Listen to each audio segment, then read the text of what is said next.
wa kunu ibadallahi ikhwana. Kisha Mtume sallallahu alayhi wasallam anatupa mafunzo na kutuamrisha ya kuwa kuweni waja wa Mwenyezi Mungu Subhanahu wa Ta'ala mandugu.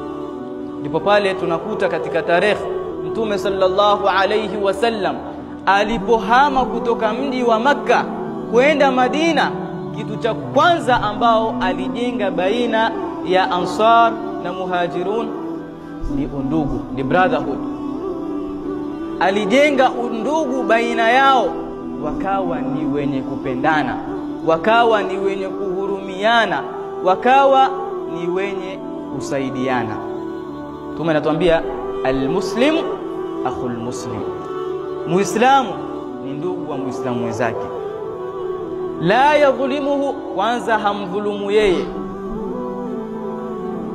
wala yakdhibuhu, wala hamdanganyi yeye.